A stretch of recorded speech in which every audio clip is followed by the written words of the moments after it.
We'll keep it uniform. Tip it up a little bit. Behind the bar. And I'm going, What's I think I'm gonna stand radio? right here if it's okay, because I got light. I can read it. You want my glasses? No, I got weird eyes. I've There got we go. bifocals. One part for We'll driving. do karaoke one for you guys tonight and entertain you guys for a while. One for, I don't know what the bifocal part does because it doesn't work for me anymore. Okay. Could I get everybody's attention? No. Please. Please. All right. Well, first of all, thank you everybody for being here today at VFW. Everybody knows me. I have to introduce myself. If you don't know me, I'm Cisco. I'm the commander here. Today is a kind of a special day. It's the VFW's birthday, post 1677. We're 89 years old today. So just a little bit, if you guys don't know about the VFW, we're the largest veterans organization in the country. We started out in 1899 after the Spanish-American War, I believe, right? And now a couple of groups got together back in the day because they weren't getting the benefits that they needed for the veterans. But even back then, we're getting them. So a couple of groups got together. Later on, they developed back in 19-something where they came together. In 1921, I believe, the official VFW started. But today, we just want to commemorate the veterans because we're here for a reason. We're here for the veterans that serve, making sure that you guys are taken care of. You know, we all love you. We got to support ourselves, right? Right. And we want to thank everybody here for their service, their patriotism, and just looking out for each and every one of us. Richard, I don't got much to say. We're going to cut it short, but Richard's got something to say, so I'm going to give him the floor. Okay.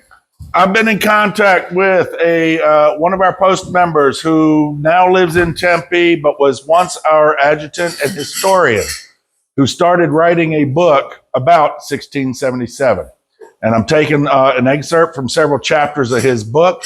So Rick Dillard, I want to give him credit for, I don't want to be blamed for plagiarizing. Again. Oh. This fraternity, brotherhood, comradeship, society, post, or what, however you want to whatever term you may choose to describe us, takes its roots from the movement in 1899 with the birth of the VFW. It was at this time, with veterans returning from the Spanish-American War, that a need and desire for an organization representing veterans of foreign conflicts was born. Veterans of the Cuban and Philippine liberation campaigns were denied entry into the Grand Army of the Union, which was the only war veterans organization at the time, because they had not fought on American soil. Of the many independent organizations formed to fill that void, 4 prominent groups merged in 1914 to form the Veterans of Foreign Wars. These groups were the Colorado Society and the Army of the Philippines in Denver, Colorado, American Veterans of Foreign Service in Columbus, Ohio, and the Philippine War Veterans formed in Altoona, Pennsylvania. In 1936, the Veterans of Foreign Wars of the United States of America was awarded its federal charter by Congress. During this period between forming and receiving the charter, the Veterans of Foreign Wars of Casa Grande established its roots. What year? I'm getting there. It's the next paragraph. In March of 1931, Jack Beatty, Casa Grande City weatherman and member of the Fred A. Humphreys American Legion Post, number 8, down the road, sought veterans who might be interested in forming a Veterans of Foreign Wars post in Casa Grande. At that time, there were only 18 veterans in Casa Grande who that met the eligibility criteria for joining the VFW. A minimum of 10 veterans were needed to have a charter approved for the new post. It would be another 5 years until Casa Grande VFW Post 1677 received its charter. Today marks the 89th anniversary of the Charter Award. Plans for the organization of the new post of VFW Casa Grande were announced the first week of February. James D. Houck, Deputy Chief of Staff of the Tucson VFW Post 549, started the groundwork. During the daylight hours of March 14th, 1936, Casa Grande kicked off their Indian Fiesta. This annual event brought together 2,500 members of the Pima and Papago Indian nations for ceremonial games, contests, and sports. That night, in another part of town, at the Women's Club, another gathering was taking place. This meeting began at 8 p.m. with Jack C. Norrid, Deputy Commander of the Phoenix Post of the Veterans of Foreign Wars of the United States, officially initiated the framework necessary to create the new VFW post, to be called Casa Grande VFW Post 1677. Assisting Mr. Norrid was Deputy Chief of Staff James D. Hook, Department Adjutant E.M. Fitch, and Department Inspector R.C. Morrison. A chapter for the new post was to be granted within 30 days. James D. Hook, Department Chief of Staff for Tucson VFW Post 549, originally recruited the eligible members from Casa Grande and vicinity. More than any other individual, he can be called the father of the Casa Grande VFW.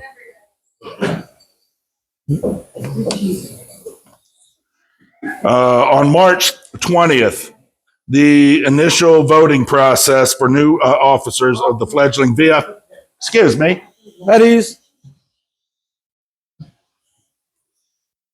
of the fledgling VFW Post 1677 occurred.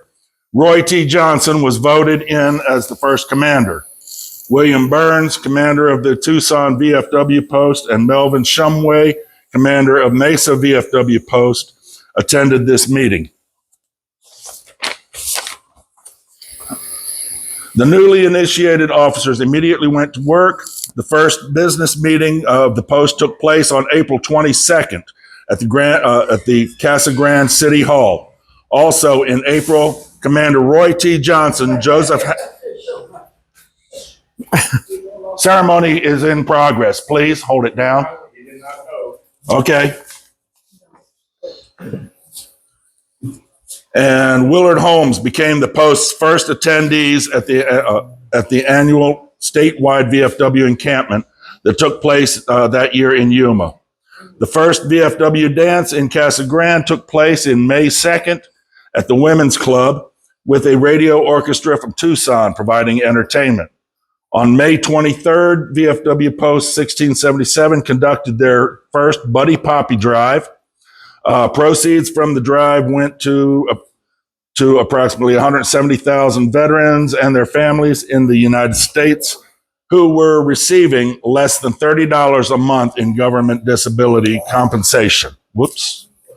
Casa Grande joined with the rest of the nation on May 30th in paying tribute to the nation's war dead. A military parade and ceremonies at the graves of veterans at the Mountain View Cemetery was staged in observance of the holiday. Observance of the day started with the parade, which left the armory promptly at 9 a.m. Members of the American Legion Post 8 and the Veterans of Foreign Wars of 1677 and other veterans proceeded. The procession moved through the business district. After the parade, cars proceeded to the cemetery with flowers and flags were placed on the graves of the veterans of all wars for the first time. thank you. The ceremony paid tribute not only to the dead veterans of the World War, but for the first time to the soldiers who served in all of the nation's conflicts. Arrangements for the observation of the day were headed by Forrest T. Rainey, Claude Parker, who had earlier relieved Demas Satterley as post chaplain, conducted the graveside ceremony. At a joint planning committee between the American Legion Post and 1677 was formed to plan the Casa Grande's July 4th Independence Day celebration. Festivities planned were 10 a.m. parade followed by pony events, jumping events, and running events. These athletic competitions would be followed by the first softball game between the American Legion and the VFW veterans. Next would be a bathing suit contest, fireworks at 8:30 p.m., and an Independence Day dance at 9. The joint committee desired maximum participation by the citizens of Casa Grande. To accomplish this, the joint committee successfully canvassed 38 stores, nearly 100% of all the town's stores, to close for business for the 4th of July. This effort was so successful that the town's newspaper, the Dispatch, published the weekly newspaper a day early, on Thursday instead of Friday, and requested that their readers conduct their weekend shopping on Friday rather than the holiday. Additionally, the joint committee worked with various town merchants and businessmen to donate 34 prizes for the winners of those various events. Skipping now to 1950, Post 1677 had several homes from its inception in 1936 until they landed at our permanent home here in 1950. Construction of the new VFW building on 2nd Street was awarded to Merrill R. Gillespie. The work started on Wednesday, July 26th of 1950. The building was to be 25 by 60 feet on a 50 by 140 foot lot and was to be completed within 60 days. It was to be constructed of concrete block and was located between the Casa Grande Dispatch and Dillard Cafe. That's this section right here. Did not include that side. Members of the VFW Post 1677 and the Ladies Auxiliary and guests enjoyed a potluck dinner on Monday, August 14th at the VFW Club, celebrating the 5th anniversary of VJ Day. First meeting of VFW Post 1677 in their new building took place 1 month later on Thursday evening, September 14th. The Casa Grande Chamber of Commerce held a Christmas party at the VFW Hall for 35 guests, including, well, I'm not going to list the names. Post 1677 has been continuously involved in serving the Casa Grande community, providing support for community events, patriotic celebrations and ceremonies, youth programs, support for the active and National Guard troops, and anywhere we see a need to be satisfied. We hope that you enjoyed this presentation. I know it was long. Our intent was to show that this post and our veterans have been an integral part of this community, of this city, and the surrounding community for nearly 90 years. Casa Grande is our home. Its joys are our joys. Its tears are our tears. Its people are our people.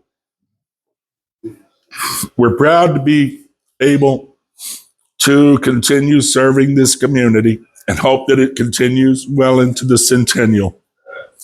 Thank you for your time and your attention. It's all Thank yours, you. Commander. So just in summary, I'll make this quick.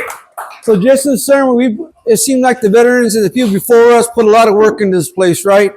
Because we believe in the veterans and the support they've done for us and all you guys have done for us.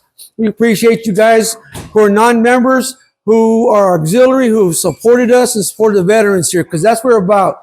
We come here, we're family. We're able to relate and kind of just, talk to each other. And again, we just thank y'all for your support. I'm going to throw a couple advertisements out. In order to succeed with the VFW, for the future of the VFW, It takes volunteerism, being out there supporting. Without people's help, we cannot continue into the future. Now, that being said, I'm going to ask you guys, if there's a chance you can donate some time, no money, but if you want to throw me a couple bucks, you're welcome to it. But time, or just donating your time. My goal this year, the next year to come, is to get back in the community and serve the community and serve our veterans that are not able to come in here, recognize their problems, and assist. Couple of things good happening in the post. Tomorrow, if you guys don't know, we're working on communications, trying to get stuff out to you guys. One being, we're going to have a toga party here tomorrow. Wear your best sheets. Toga. I don't want to. I ain't dancing for those dollars.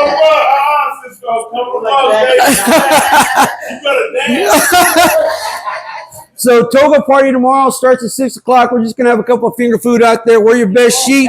No yellow sheets, please. No yellow sheets.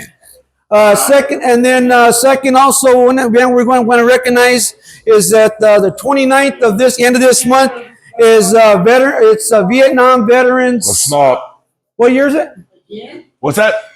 What is Vietnam Veterans Day on the 29th? 29th. On the 29th, we're going to recognize the Vietnam veterans.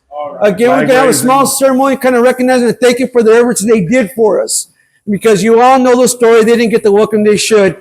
And we'd like to still remember there. A lot of them are still here. We want to recognize them for what their service and what they've done. Again, thank you, everybody. One last thing we got to do right now. Ready?